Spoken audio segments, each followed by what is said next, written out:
మీరు చెప్పినట్టు వాడి బాడీని మార్చరీలో పెట్టేశా.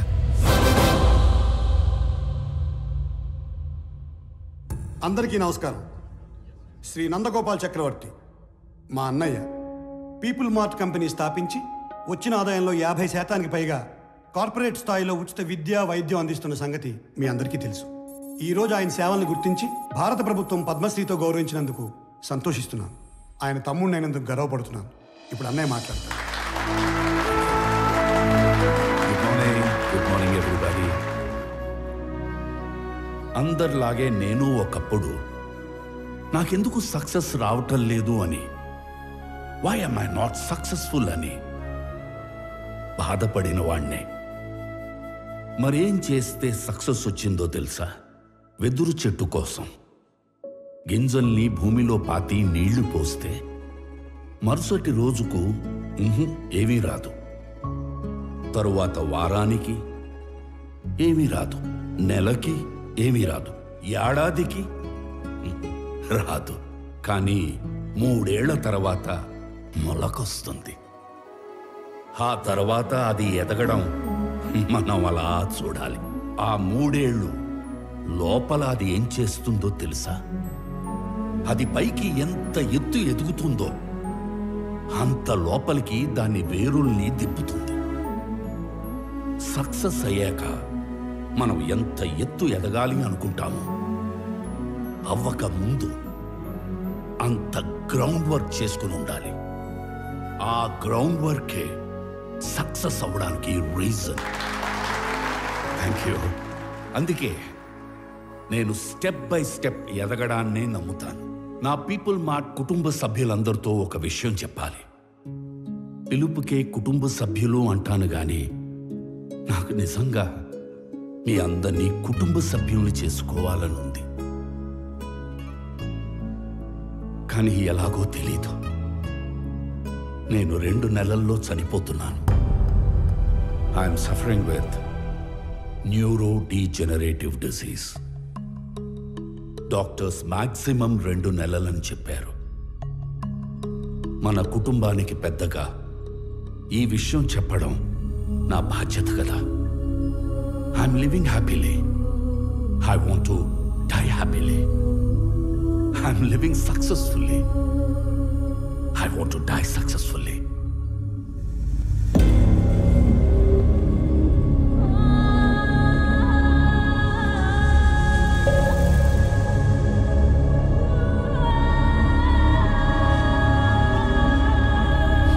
Sir, please, sir, please. కష్టపడి కట్టుకున్న కంపెనీ సార్. 15 years కష్టం సార్. వదిలేండి సార్ ప్లీజ్. అన్నా చెప్పన్నా, నువ్వైనా చెప్పన్నా ప్లీజ్ అన్నా. వదిలేనా చెప్పన్నా. అలా ఎలా అడుక్కోమనిపిస్తుందిరా? కాపాడుకోలేని వాడు కింగ్ ఎలా అవుతాడు? Am I right?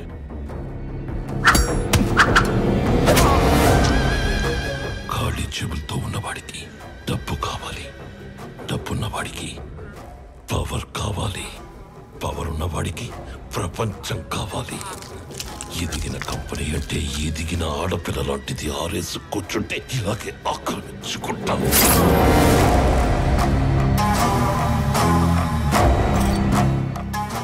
భారత ప్రభుత్వ పద్మశ్రీ అవార్డు గ్రహీత నందగోపాల్ చక్రవర్తి తన పీపుల్ స్మార్ట్ కంపెనీలోని కార్మికులందరికీ కూడా 50% షేర్స్ పంచాలని ఉందని చెప్పారు. నా పీపుల్ మార్ట్ కుటుంబ సభ్యులందరికీ ఒక విషయం చెప్పాలి.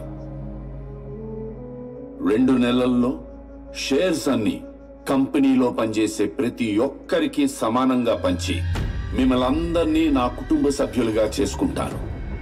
ఈసారి ఆక్రమించుకోవడానికి రాజ్యం కాదు, ఒక ఎంపైరే దొరికింది. అథర్వా, 2 నెలల్లో వస్తున్న నీ బర్త్డేకి ఏం గిఫ్ట్ ఇవ్వాలా అని చూశాను. Correct gift దొరికేసిందిరా.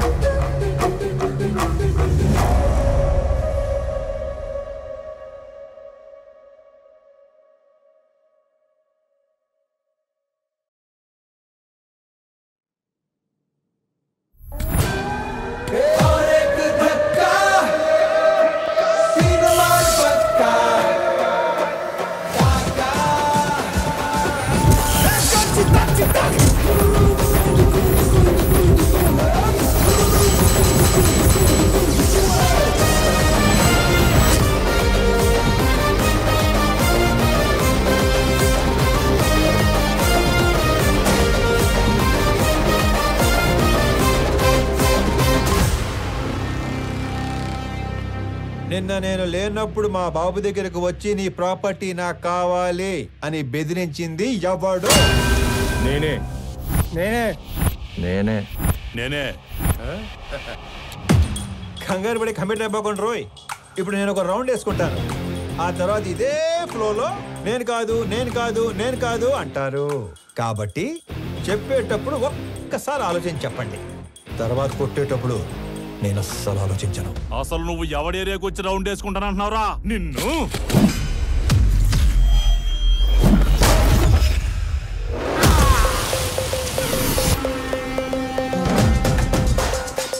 ఇంకా మాట్లాడుకుంటానే ఉన్నాం కదా, అప్పుడు ఎందుకు కొట్టావండి? నాకు వీళ్ళలో విలన్ కనిపించాడు. కనిపిస్తే If I see a villain in you, you will see a hero in me.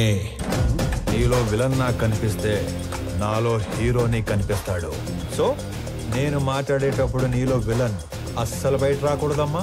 అసలు నువ్వు ఇక్కడి నుంచి బయటకు వెళ్తేనే కదరా. ఇదిగో ఇలాగే విలన్ బయటకు వచ్చేస్తానే.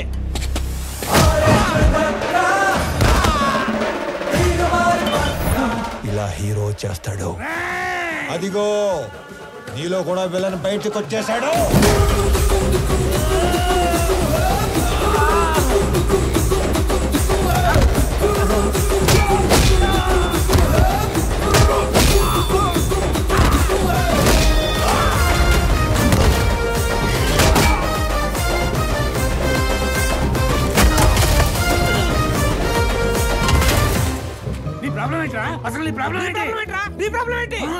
అది కాదన్నా, మనలోంచి విలన్ బయటికి వస్తే అన్నలోంచి హీరో బయటికి వస్తాడని ఆల్రెడీ చెప్పాడు కదా. ఇదే ఈ కోపం తగ్గించుకొని సైలెంట్ గా మాట్లాడితే అన్న చాగంటి కోటేశ్వర లాగా చక్కగా సమాధానాలు చెప్తాడు. నీ ప్రాబ్లం ఏంటి తమ్ముడు? అమ్మ పళ్ళు తెమ్మంది. మరి ఫ్రూట్ షాప్కి వెళ్ళాలి కదా. నిన్నెవడో ఇంటికి వచ్చి పళ్ళు గట్టిగా నూరాడంట. ఆడి పళ్ళు తెమ్మంది. అలా పళ్ళు నూరితేనే పళ్ళు రాలిపోతాయని చెప్పింది అక్కడ. నవ్వు ఇంకొంచెం అటు తిరుగు. అసలు నీ సమస్య ఏంటి తమ్ముడు? నాకు ఇంకా పెళ్లి కాలేదు. ఇంట్లోనేమో సంబంధాలు చూస్తున్నారు. అందాక నేను పంపమంటావా? నీకు ఆ బిజినెస్ కూడా ఉందా? అసలు నన్నేమనుకుంటాడు వాడు? నన్నేమనుకుంటాను అసలు? హ్యాపీయా? సల్లారిందా? ఇలా దగ్గర నీడు నా జీవితంలో ఇంత క్లారిటీగా ఉన్న వ్యక్తిని నేను ఎప్పుడు చూడలేదు. నీకోసం అడగడం సరిగ్రాక అన్న మీ దగ్గర పెట్టుపో నవ్వో ఇంకొంచెం అడిచారు. తమ్ముడు నేను ఎవరినో బెదిరించానన్నావు. రోజు 10 మందిని బెదిరిస్తుంటాం. అందులో మీ నాన్న ఎవరు నాకు ఎలా తెలుస్తుంది నానా? ఒక్క సెకండ్.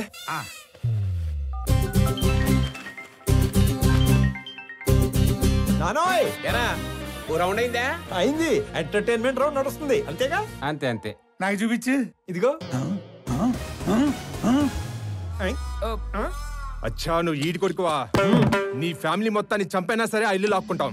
వచ్చేసాడు. మీ అందులోని విలన్ వచ్చేసాడు. ఒక నీలో తప్ప అందులోని విలన్ వచ్చాడు. ఇక నాలో హీరో బయటకు వచ్చేస్తాడు. పట్టుకో.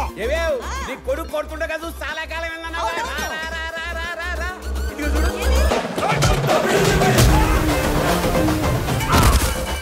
ఏమేం మీ అన్నయ్య కొట్టడం చూసి చాలా కాలం అయిందన్నావుగా.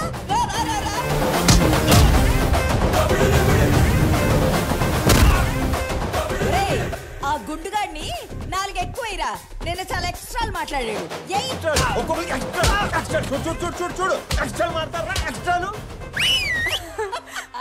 మీరు ఊరుకోండమ్మా. ఏలాస్ పిల్లని ఓ రెచ్చగొడుతున్నారు.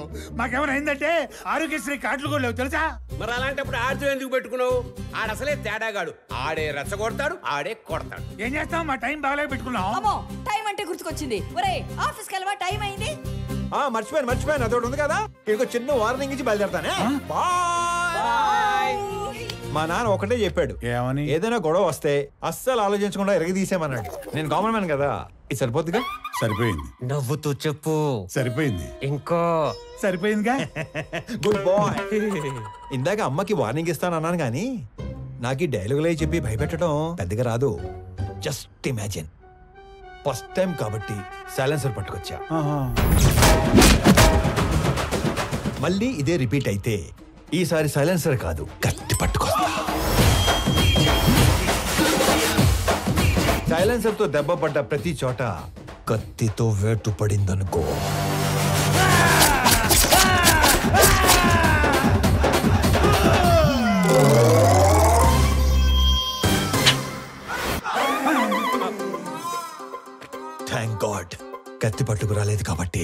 చేతులు ఇంకా నీతోనే ఉన్నాయి. ఇవి నీకే బాగున్నాయి. జాగ్రత్తగా పెట్టుకో. ఇలా మరి. ఓకే అన్నా. ఏంటి ఏం లేదన్నా, వెళ్ళండి. తొందరగా వెళ్ళమంటారా? వెళ్ళండి.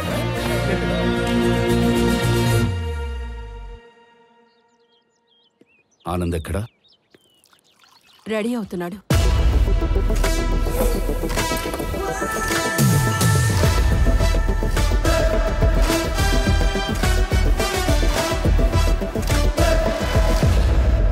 Sir, tablets. వైజాగ్లో ఏదో గొడవ అయిందట సార్. అది వైజాగ్లో ఏం జరిగింది?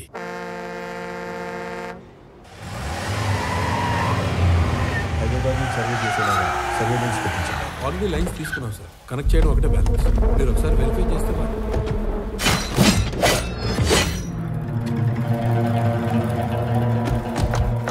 ఎవరు మీరు?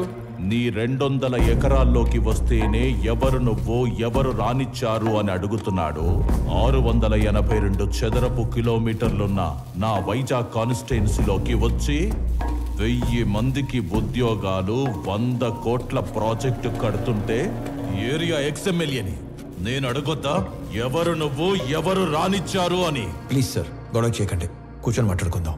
నేను మాట్లాడడానికి వచ్చాను కాబట్టి నా మనుషులు ఇంకా వెనకే ఉన్నారు, మీరింకా బతికే ఉన్నారు. అది కాదు సార్, నేను చెప్పింది కూర్చో వినండి. నేను చెప్తున్నాను, నువ్వు వినో. ఈ కంపెనీ ఇక్కడున్నంత కాలం బిజినెస్ లో 10% నాకివ్వాలి. సార్, ఇది కొన్ని వేల మంది కష్టం.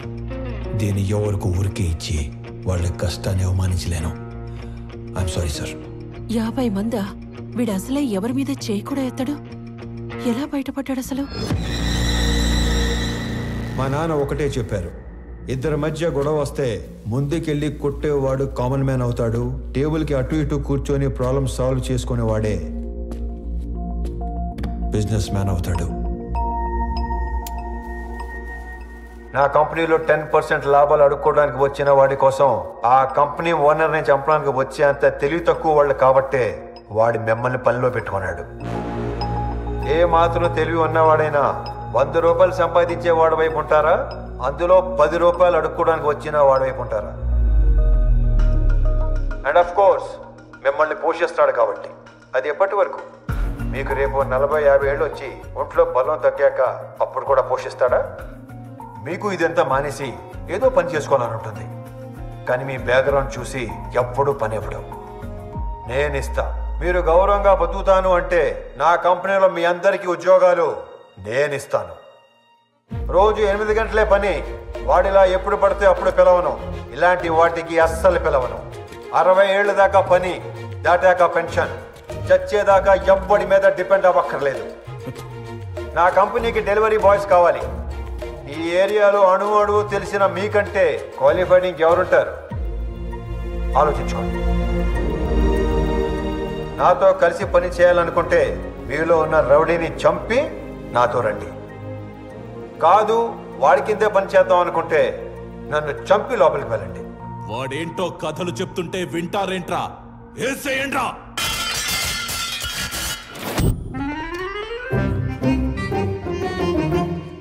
అండి వచ్చాడా? పొద్దునే వచ్చేసాడు సార్. మొన్న ఏదో లోన్ అప్లై చేస్తా అన్నారు, అప్లై చేశారా? ముందే తీసుకుంటే ఖర్చు అయిపోతే తీసుకోలేదు. లోన్కి అప్లై చేశాను, 15 రోజుల్లో శాంక్షన్ అయిపోతుంది. తర్వాత 1 రోజుల్లో పెళ్లి, అన్ని సెట్ అయిపోతాయి. Super sir. మీరు స్వామి ఎండి గారు పిలుస్తున్నారు. అచ్చి బాబాయ్, లోన్ శాంక్షన్ చేసినట్టున్నాడు. ఇప్పుడు వస్తాను. లోన్ శాంక్షన్ చేసినందుకు చాలా థ్యాంక్స్ అండి. గొడవ అయిందంట? Yes sir. నాకు నీలో హీరోని చూడాలని ఉందయ్యా. అర్థం కాలేదు సార్. Termination letter. ఎందుకు సార్? ఇందాక నువ్వు కొట్టినాడంటే నీకు భయం లేదట కదా? అస్సలేదు సార్. నాకుంది సార్. వాడు మళ్ళీ వస్తే కొడతావు కదా? బ్రహ్మాండంగా సార్. నేను కొట్టలేను, అందుకే. నన్ను నమ్ముకొని ఇంట్లో 3 ఉన్నారు. నన్ను నమ్ముకున్న ఆఫీసులో 300 మంది ఉన్నారు. ఏదో ఫిక్స్ అయ్యాడు. ఇంతకీ ఏమంటారు? నిన్ను తీసేస్తే నేను హీరో అవుతా, మానేస్తే నువ్వు హీరో అవుతావు. నాకు నీలో హీరోని చూడాలని ఉంది. డైపర్ కంపెనీ పెట్టుకుంటే సరిపోదు, మాటికి అది వాడకుండా ఉంటే ధైర్యం కూడా ఉండాలి. పిరికేదావా అని ఎక్కడైనా మర్చిపెట్టుకో. ఫోన్లే స్లోగానే తిట్టాడు. మొన్న పెళ్లి చూపుల్లో నాన్నగారు పెళ్లి చాలా గ్రాండ్గా చేయమన్నారు. సడన్గా అనేసరికి మీరు ప్రిపేర్ అయ్యారో లేదో అని. మీకేం అభ్యంతరం లేకపోతే మా ఇంట్లో తెలియకుండా నేనే డబ్బులు ఇస్తాను. అయ్యయ్యో ఏం పర్వాలేదు, మా వాడు అన్ని అరేంజ్మెంట్స్ చేసేసాడు. పెళ్లి అద్భుతంగా చేసే బాధ్యత మాది. ఆల్రెడీ చేశారా? ఉంటానండి. అలాగే, మంచిదే. అలాగే బాబు. వెళ్ళొస్తాను బాబు. పెళ్లి ఎరగదీస్తామని చెప్పాను. ఆఫీస్కి వస్తే వాళ్ళు కూడా ఎరగదీస్తాం అన్నారు. ఎందుకు? ఉద్యోగం దొబ్బింది. మరి ఇప్పుడు ఏం చేస్తాం? ఏం చేయలేం. మా మేనేజర్తో మాట్లాడాను. ప్రస్తుతానికి జాబ్ ఏమీ లేదు. ఒకవేళ జాబ్ ఉన్నా కూడా 6 నెలలు పే స్లిప్ ఉంటే సొల్యూషన్ ఏదైనా ఉంటే చెప్పు. ఓ నెల తిరిగేసరికల్లా జాబ్ తెచ్చుకుని ఆ శాలరీ అమౌంట్ ఏదో నీ అకౌంట్లో పడితే తప్ప నీకు లోన్ శాంక్షన్ చేయను అంటున్నాడు. మనలో అనమాట. ఈ ఉద్యోగం లేనోడికి 10 లక్షలు లోన్ అంటే కష్టమే కదనే. నెల రోజుల్లో ఉద్యోగం అంటే సార్, మీ తర్వాత ఆనంద్ బాబు సీఈఓ అయితే బాగుంటుంది సార్. సంజయ్, ఆనంద్కి అసలు సీఈఓ అవ్వాలని లేదు. నువ్వు కొత్తగా అలాంటివి పెట్టకమ్మా. అయినా అన్నయ్య మా అబ్బాయిని సీఈఓ చేయాలని అమెరికా పంపించి ఎంబీఏ చదివిస్తున్నాడు. ఏమన్నయ్య?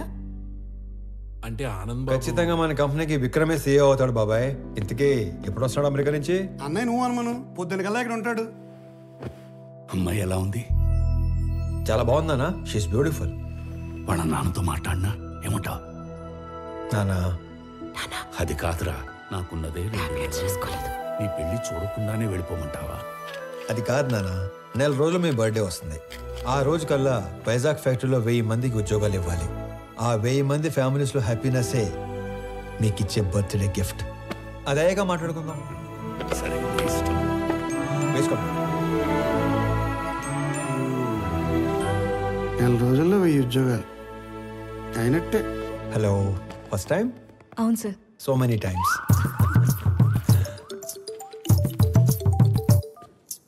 ఫోన్ చేసి మాట్లాడదేంటి? హలో అన్నయ్య, బావ మీట్ అవుదామంటే కాఫీ షాప్కి వచ్చాను. నువ్వు పెళ్లికి ముందే మీటింగ్లు పెట్టుకుంటే. Sorry brother, sorry. హలో అన్నయ్య, నువ్వు పెళ్లికి ముందే మీటింగ్లు పెట్టుకుంటే పెళ్లి టైంకి మేము సెటిల్మెంట్లు పెట్టుకోవాల్సి వస్తుంది. అసలు ఒకసారి ఎందుకు వెళ్ళావు? నా ఫ్రెండ్తో కలిసి వచ్చాను అన్నయ్య. అయినా నువ్వు కూడా వస్తావేమోనని కాల్ చేశాను. నేను ఒక ఇంటర్వ్యూకి వచ్చాను, అయ్యాక వస్తాను. ఫోన్ పెట్టి. మిమ్మల్ని ఇంతకుముందు ఉద్యోగం నుంచి ఎందుకు తీసేశారు? Excuse me sir. హలో, నేను ఇంకా ఇంటర్వ్యూలోనే ఉన్నాను, అయ్యాక చేస్తానని చెప్పాను కదా. మిస్టర్ సిస్టర్, ఇంతకు ముందు ఉద్యోగం నుంచి ఎందుకు తీసేశారు? సారీ సార్, కట్టేస్తాను. ఎందుకే ఇంతకు ముందు ఉద్యోగం నుంచి తీసేశారు? సార్, మీరు హెచ్ఆర్గా మానేసి డిటెక్టివ్గా జాయిన్ అయితే చాలా బ్రైట్ ఫ్యూచర్ ఉంటుంది. చూసింది చాలు, నిజమే. వీడి తొక్కలు వచ్చాడు.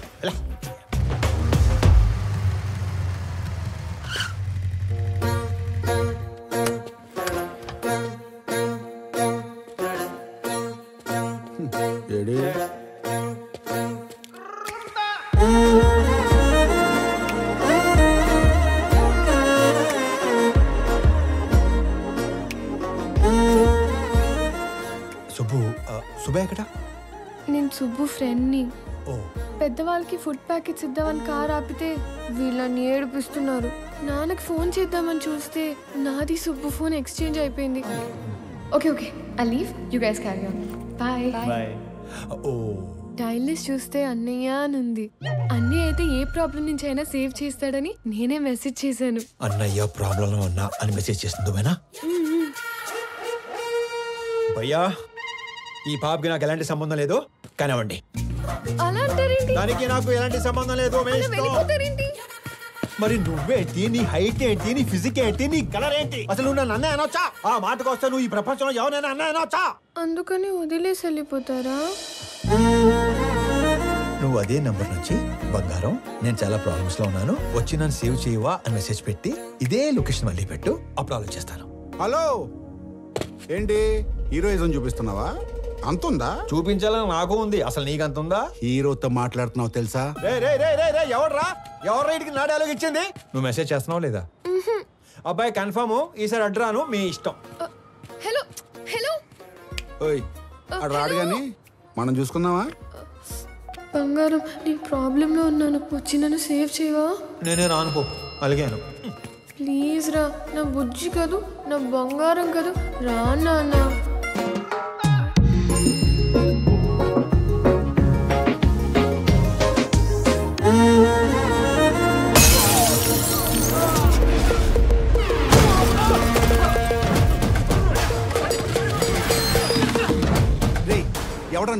ఏం చేస్తుంటావు? ఎక్కడి నుంచి వచ్చావు? అరే నేనే ఒక ఇంటర్వ్యూ నుంచి వస్తున్నాను, మధ్యలో నీ ఇంటర్వ్యూ ఏంట్రా? రేయ్ నిన్నెవడో తెలుసా?